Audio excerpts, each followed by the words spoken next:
Commander Zephyr clicked his mandibles in satisfaction as he reviewed the intelligence report displayed on his bioluminescent screen. The holographic display showed a small blue planet orbiting a yellow star in what the galactic database is labeled as Sector 7749. According to their scouts, this world harbored a species that had only recently discovered faster-than-light travel. Perfect, Zephyr muttered in the clicking language of the HFY Empire. Another primitive world ripe for conquest. The HFY had built their empire on the systematic subjugation of younger civilizations. Their military doctrine was simple and effective. Identify species that had just achieved interstellar capability, strike before they could develop proper defenses, and absorb their resources and population into the ever-expanding empire. It had worked flawlessly for over 3,000 years across 400 conquered worlds. Captain Vralik, Zephyr's second-in-command, approached with the characteristic predatory grace of their species. His chitinous exoskeleton gleamed under the ship's artificial lighting, and his 4 arms carried multiple data tablets. Sir, our analysis of the target species is complete. They call themselves humans, and their world Earth. Zephyr's primary eyes focused on the captain, while his secondary eyes continued monitoring the bridge activities. Elaborate on their military capabilities. Vralik activated one of his tablets, projecting a 3-dimensional image of various human spacecraft and weapons systems. Primitive kinetic weapons, basic energy shields, and crude fusion drives. Their largest warships measure roughly 800 meters in length. Our intelligence indicates they possess approximately 12,000 combat vessels scattered across their home system and 3 recently established colonies. The commander's mandibles clicked with amusement. 12,000 ships? How quaint. Even their entire fleet combined would struggle against a single HFY dreadnought. He gestured toward the massive viewport that revealed the bulk of the Imperial fleet. 300 vessels of various classes hung in the darkness of space, their biomechanical hulls pulsing with internal energy. The smallest destroyer dwarfed the humans' largest battleships, while the flagship dreadnoughts stretched over 5 kilometers from bow to stern. What about their ground forces? Zephyr inquired, though he suspected the answer would be equally unimpressive. Basic projectile weapons, simple powered armor, and primitive vehicles. They appear to rely heavily on organic soldiers rather than proper combat drones or enhanced warriors. Vralik's tone carried the disdain typical of HFY military officers when discussing inferior species. Intelligence estimates suggest they can field approximately 50 million ground troops across all their territories. Zephyr stood from his command throne, his towering 3-meter frame casting a shadow across the bridge. Around him, dozens of HFY officers worked at their stations, their movements efficient and synchronized. The bridge itself was a marvel of biomechanical engineering, with living computers that responded to thought impulses and weapons systems that could adapt and evolve during combat. 50 million primitives with crude weapons, Zephyr mused. Our ground forces alone number 30 million enhanced warriors, not counting our combat drones and war beasts. This will be even simpler than the conquest of Zirian Prime. The conquest of Zirian Prime had become a textbook example in HFY military academies. The aquatic species that inhabited that world had possessed advanced underwater cities and sophisticated biological weapons. Yet the Empire had crushed their resistance in just 6 standard days, adding another billion subjects to the Imperial workforce and claiming valuable underwater mining operations. Vralik consulted another tablet. Sir, there is one unusual aspect to this species that our xenobiologists find intriguing. Unlike most civilizations we encounter, these humans appear to have evolved from persistence predators rather than ambush hunters or herd animals. Persistence predators? Zephyr's mandibles twitched with curiosity. Elaborate. According to our biological analysis, humans evolved by literally running their prey to death over vast distances. They would chase animals for days until the prey collapsed from exhaustion. This has given them unusual endurance capabilities and an apparently stubborn psychological profile. Zephyr dismissed this information with a wave of one of his forearms. Irrelevant. Endurance means nothing when faced with superior firepower and technology. Schedule the invasion for the next cycle. We'll begin with standard orbital bombardment of their military installations, followed by ground assault to secure the population centers. As the bridge crew began implementing the invasion protocol, Zephyr reviewed the tactical displays showing human settlements. Their cities were sprawling affairs that seemed to have grown organically rather than being properly planned. Their industrial centers appeared chaotic and inefficient compared to the ordered perfection of Kethvar manufacturing complexes. Sir, interrupted communications officer THYSS. We're receiving a transmission from Earth. It appears to be some form of diplomatic overture. Zephyr's secondary eyes swiveled toward the communications station. Put it through. The main display shimmered and resolved into the image of a human female wearing what appeared to be formal attire. Her pale skin and primitive bone structure marked her as clearly inferior to Kethvar physiology, though Zephyr noted that her eyes held an unusual intensity. Greetings, the human began, speaking in their crude vocal language that the translation matrix rendered into proper Kethvar clicks and hisses. I am Ambassador Sarah Chun, representing the United Earth Federation. We have detected your fleet's arrival in our system and wish to open peaceful dialogue. Zephyr almost laughed. Most species attempted diplomacy when faced with imperial might, but it rarely lasted long once they understood the futility of resistance. Ambassador Chun, I am Commander Zephyr of the Kethvar Empire. Your species will surrender unconditionally and submit to imperial rule.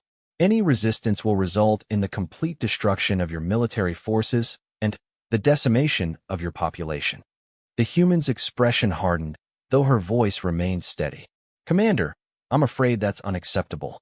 The human species has never submitted to foreign domination, and we don't intend to start now.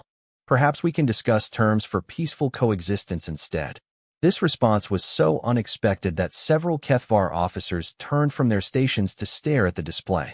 In 3 millennia of conquest, no primitive species had ever refused the Empire's initial surrender demand with such casual confidence. You appear to misunderstand the situation, Zephyr replied, his tone taking on the formal cadence used when addressing particularly dense inferior species.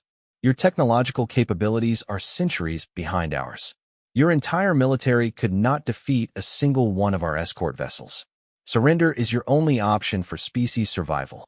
Ambassador Chen smiled, and there was something predatory in the expression that reminded Zephyr uncomfortably of his own species' hunting instincts. Commander, I think you may be the one misunderstanding the situation. Humanity has been fighting wars since before we discovered fire. We've perfected the art of conflict over millions of years of evolution and 10,000 years of recorded history. We've fought with sticks and stones, bronze and iron, gunpowder and nuclear weapons. We've battled in trenches and jungles, in cities and mountains, on land and sea and in the air. The ambassador leaned forward slightly, her eyes never leaving the camera. We've fought wars of survival against impossible odds. We've held mountain passes against armies 100 times our size. We've endured sieges lasting years. We've turned defeat into victory so many times that we've written songs and stories about it. And through it all, we've learned one fundamental truth. Wars aren't won by having the best technology or the largest armies. Zephyr felt an unexpected chill run through his exoskeleton. There was something in the human's tone that suggested she genuinely believed what she was saying, despite the obvious impossibility of her position. Wars, Ambassador Chen continued, are won by whoever refuses to give up. And humans, Commander Zephyr, never give up. So I'll make you a counteroffer. Leave our system now, and we'll pretend this conversation never happened. Stay, and you'll discover why every predator species that ever hunted humans eventually went extinct. The transmission ended, leaving the Kethvar bridge in unusual silence. Zephyr stared at the blank screen for several moments before his training reasserted itself. Fascinating psychological warfare, he announced to his crew, though he couldn't quite shake the memory of those predatory human eyes. They actually believe their primitive courage can overcome superior forces.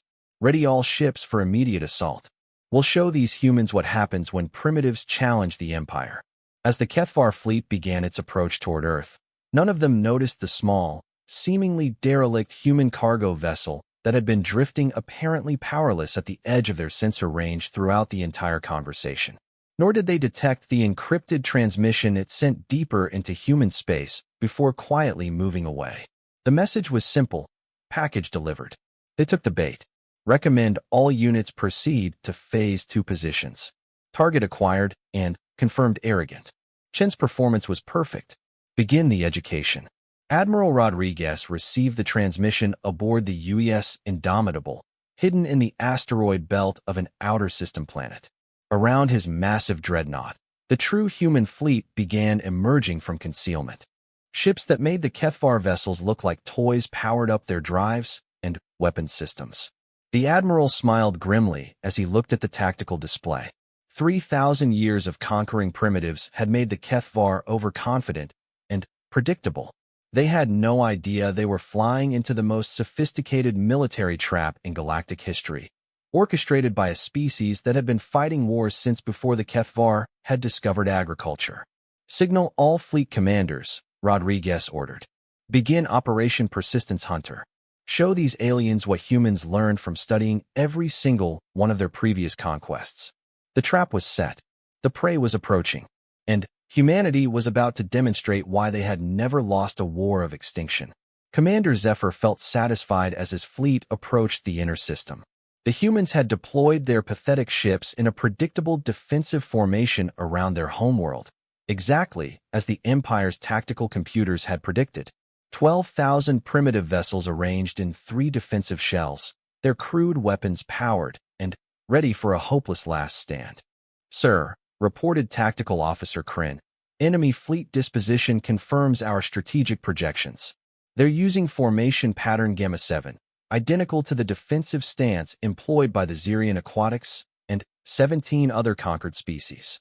Zephyr's mandibles clicked with satisfaction. The predictability of primitive species never ceased to amaze him. After 3,000 years of conquest, the Kethvar military databases contained detailed analyses of every possible defensive strategy employed by inferior civilizations. These humans were following the same desperate playbook as hundreds of species before them. Begin the standard orbital bombardment protocol, Zephyr commanded. Target their largest ships first, then systematically destroy their defensive formations. I want this over within 2 standard hours. The massive Kethvar dreadnoughts opened fire with their bioplasma cannons, sending streams of superheated energy toward the human fleet. The weapons had been designed to melt through the most advanced armor plating known to the Empire, and had never failed to devastate enemy formations. But something was wrong. The human ships didn't behave like the targets in the Empire's combat simulations.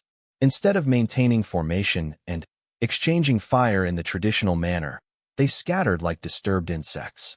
More troubling still, the bioplasma streams that should have vaporized the primitive vessels were being deflected by energy fields that the Kethvar sensors couldn't properly identify. Tactical report. Zephyr barked as he watched his supposedly overwhelming first volley fail to destroy a single enemy ship.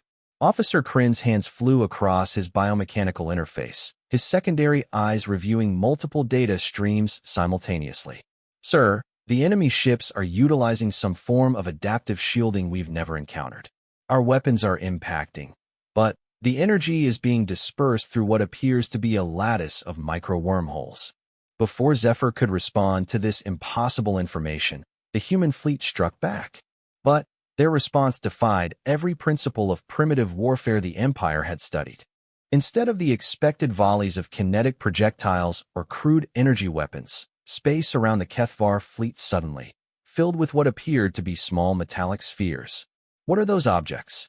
Vralik demanded from his position at the secondary command station. The answer came in the form of devastation that the Kethvar had never experienced. The spheres weren't weapons in any conventional sense. They were something far more sophisticated. Autonomous quantum disruptors that phased through conventional shields and armor before releasing bursts of exotic matter that unraveled molecular bonds at the subatomic level.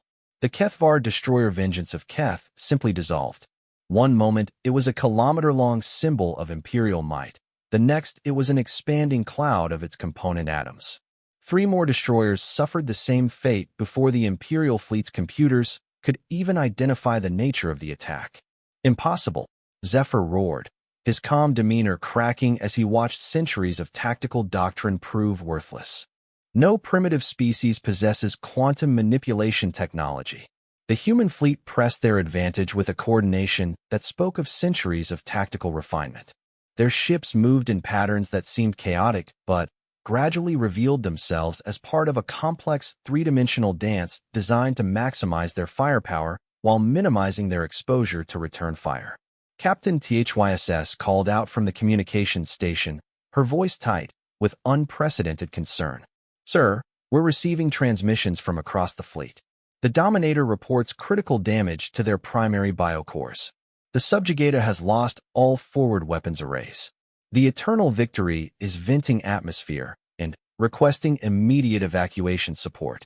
Zephyr stared at the tactical display as red warning indicators appeared across his fleet formation.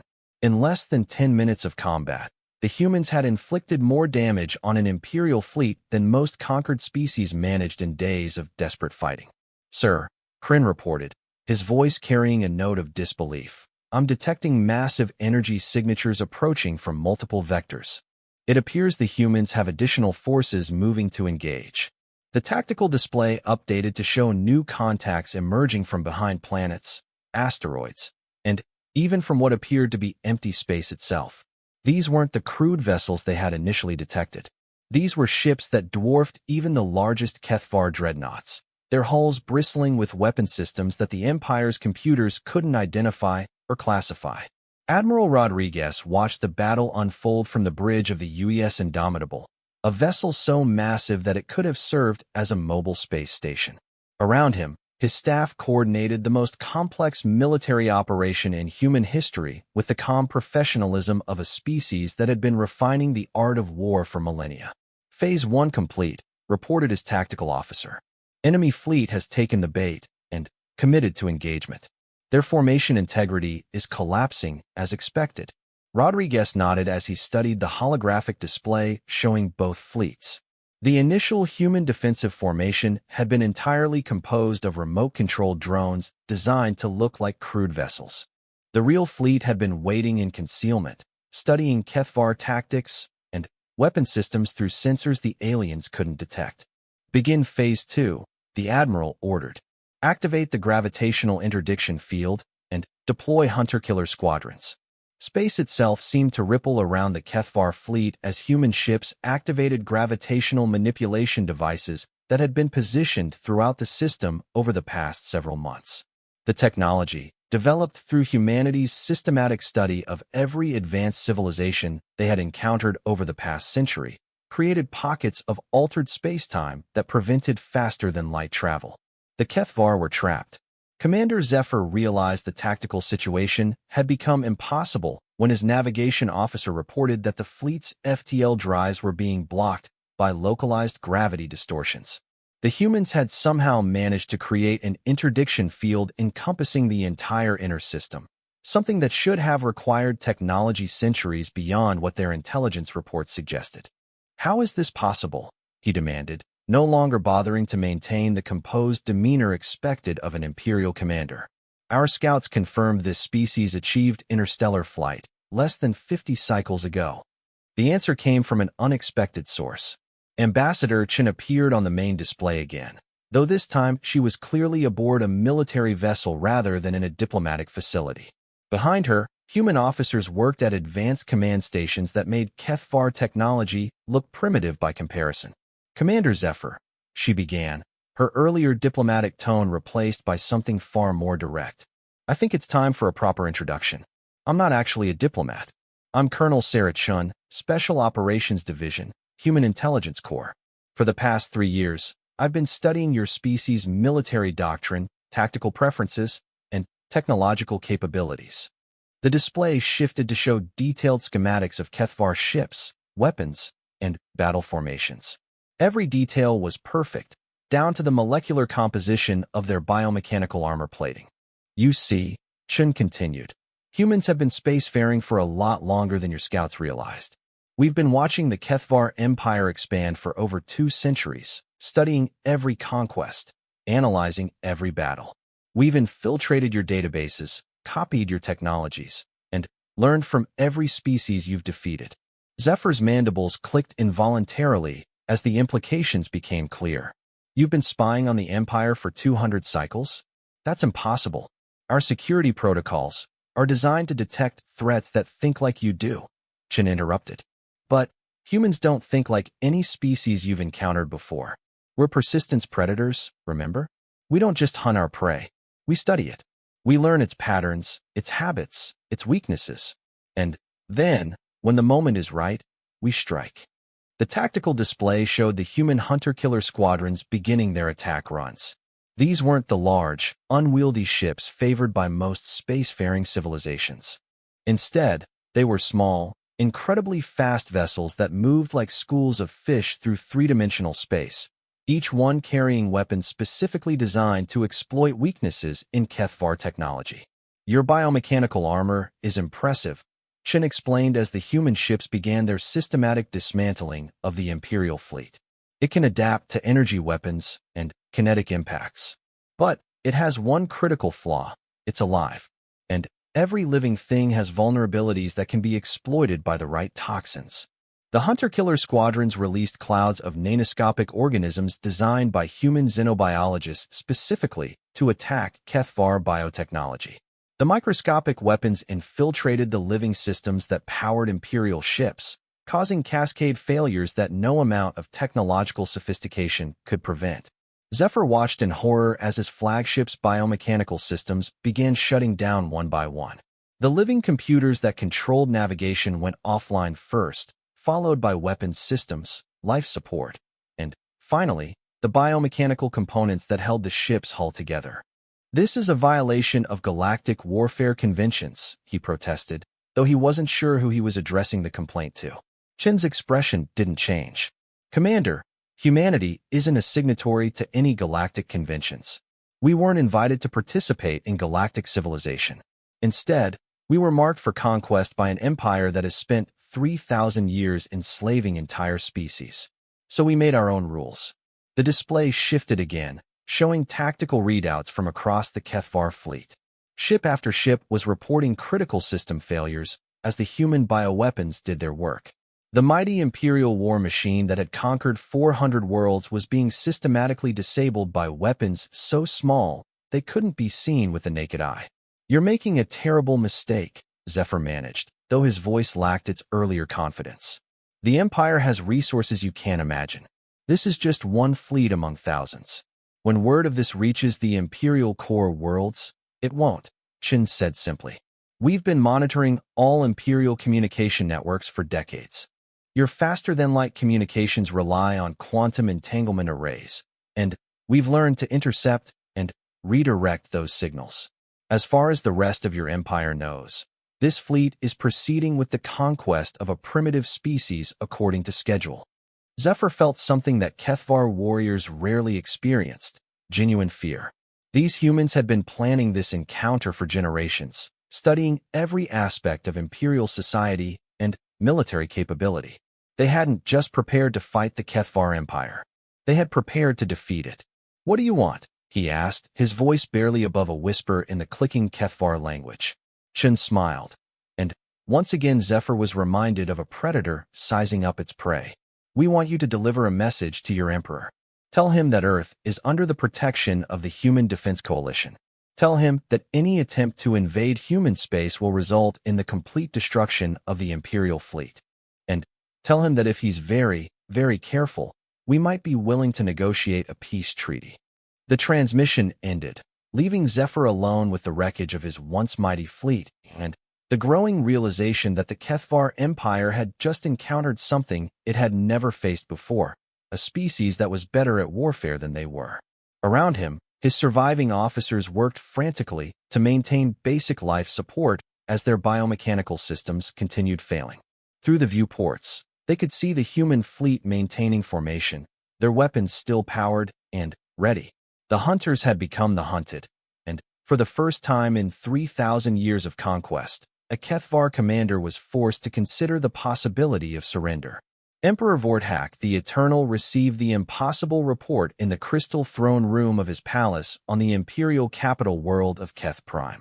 The bioluminescent walls pulsed with his agitation as he read Commander Zephyr's transmission for the third time, his forearms crushing the crystal tablet containing the battle data. Impossible, he hissed in the ancient imperial dialect that only the highest nobility were permitted to speak. A primitive species cannot defeat a full conquest fleet. The battle computers must be malfunctioning. High Admiral Zereth approached the crystal throne with the careful movements of a warrior who had survived 500 years of imperial politics. Her scarred carapace bore the marks of dozens of successful campaigns, and her tactical expertise had never been questioned until this moment.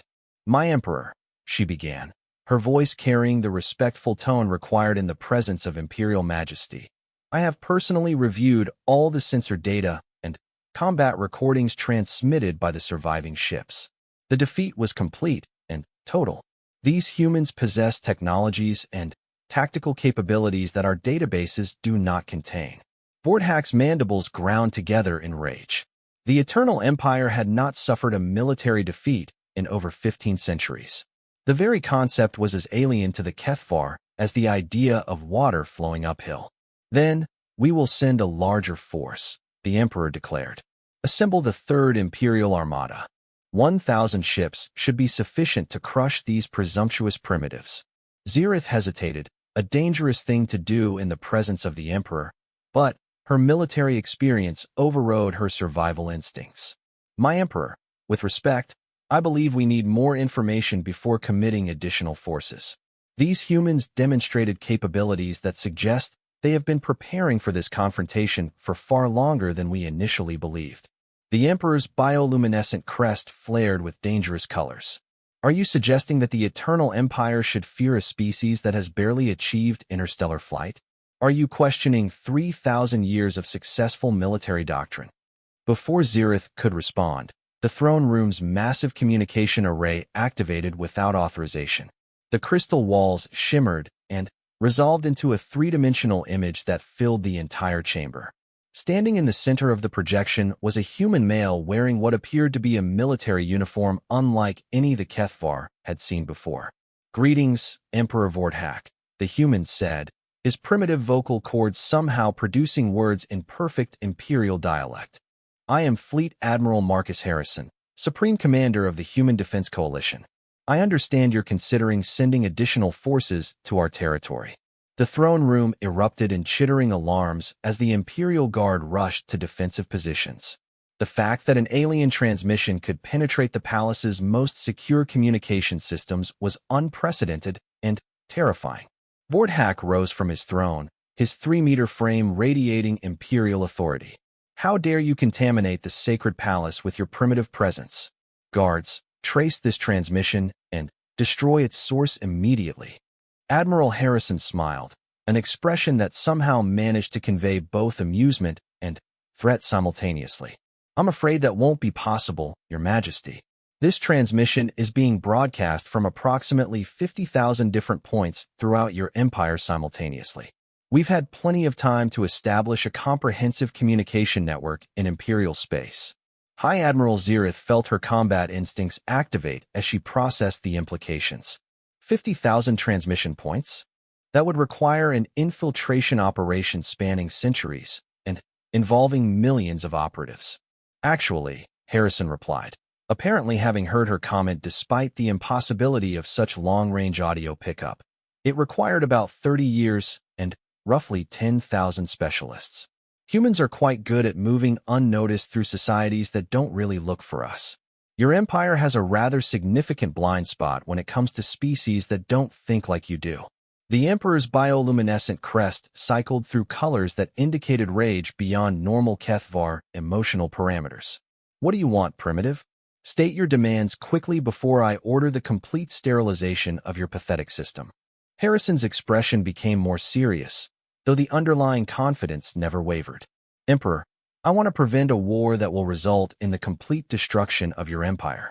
Your fleet encountered a single human defensive squadron and was utterly defeated. That squadron represented approximately 1% of our actual military capabilities. Xerath found herself studying the human's body language with the eye of a professional warrior. There was something in his posture that reminded her of apex predators she had encountered on a dozen worlds.